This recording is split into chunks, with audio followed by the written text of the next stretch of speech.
नमस्कार मंडळी, आज आपण गुलाबजामुनची रेसिपी पाहणार आहोत। एकदम परफेक्ट प्रमाणात गुलाबजामुन कसे बनवायचे व त्यासाठी लागणारा पाक देखील कसा बनवायचा हे सर्व मी व्हिडिओमध्ये व्यवस्थित सांगितलेले आहे। जेव्हा मी गुलाबजामुन बनवले आणि शेजारी कोणालाही दिले की सर्वजण विचारायचे इतके मौसूत होतात, तू कसे काय बनवते, त्याची रेसिपी एकदा नक्की अपलोड कर। मी ही गुलाबजामुन बनवण्याची रेसिपी माझ्या सासूबाईंकडून शिकली आहे, त्यामुळे मी त्या आल्यावरतीच ही रेसिपी बनवली होती।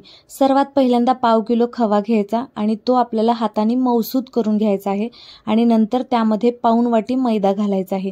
मी इकडे काचेची पांढरी वाटी घेतली आहे, तुम्ही व्हिडिओमध्ये पाहू शकता। त्या वाटीने पाऊण वाटी मैदा आपल्याला पाव किलो खव्यामध्ये घालायचा आहे। जर समजा तुमचा खवा फ्रीज मध्ये ठेवलेला असेल तर तो सुरुवातीला 1 तास अगोदर बाहेर काढून ठेवायचा आहे आणि जर घट्ट असेल तर त्यामध्ये मैदा जास्त बसत नाही, त्यामुळे ते तेलामध्ये पसरतात। म्हणून सुरुवातीला खवा जर फ्रीज मध्ये असेल तर तो 1 तास अगोदर बाहेर काढून ठेवा।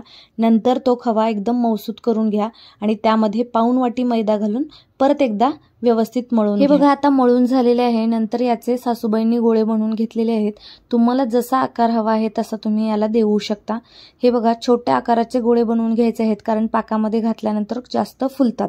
आता तेलामध्ये आपल्याला तळून घ्यायचं आहे। सुरुवातीला तेल गरम झाले आहे की चेक करा आणि नंतर यामध्ये गोळे घाला। गोळे घातल्यानंतर मंद आचेवरती तळा, कारण जर तुम्ही जास्त मोठा गॅस ठेवला तर आतून कच्चे राहतात आणि वरून जास्त डार्क कलर येतो। नंतर मी सासूबाईंना गोळे बनवून दिले होते आणि त्यांनी तळून घेतले होते। अजून एक गोष्ट मला सासूबाईंनी अशी सांगितली की जर तुपामध्ये गुलाबजामुन तळले तर जास्त टेस्टी लागतात, त्यामुळे तुम्ही नक्की बनवून पहा। तर अजून एक गोष्ट, गुलाबजामुन तळताना मंद आचेवरती तळायचे आहेत, जास्त मोठा गॅस नाही ठेवायचा, नाहीतर आतमध्ये कच्चे राहतात आणि वरून जास्त डार्क कलर येतो। आता तुम्ही व्हिडिओमध्ये पाहू शकता मंद आचेवरती सासूबाई छान असे गुलाबजामुन तळून घेत आहे आणि गुलाबजामुन तळल्यानंतर 2 ते 3 मिनिटं बाजूला ठेवायचे आहेत, म्हणजे जर समजा तेल असेल तर ते टिश्यू पेपर वरती राहते आणि एकदम गरम पाकामध्ये टाकल्यानंतर फुटत देखील नाहीत। त्यामुळे सुरुवातीला गुलाबजामुन तळून घ्यायचे आणि नंतर पाक केल्यानंतर त्यामध्ये 2 ते 3 मिनिटांनी पाकामध्ये घालायचे। हे बघा तुम्ही व्हिडिओमध्ये पाहू शकता किती छान असा कलर आलेला आहे। जास्त डार्क कलर नाही काढायचा, थोडा लालसर आला की आपल्याला हे बाजूला काढून घ्यायचे आहेत। आता साखरेचा पाक कसा बनवायचा ते पाहूयात। 2 वाटी साखर घेतलेली आहे आणि त्याच्यासाठी आम्ही 2.5 वाटी पाणी घेतलं होतं। जर पाण्याचे प्रमाण कमी घेतले तर पाक थोडा घट्टसर होतो, त्यामुळे गुलाबजामुन त्यामध्ये व्यवस्थित मुरत नाहीत।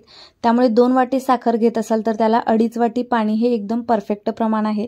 जर समजा तुम्ही ग्लासने किंवा बाकीच्या कशानेही मेजरमेंट घेत असाल तर त्याने 2 जर साखर घेत असाल तर त्याला 2.5 असं पाणी घ्या।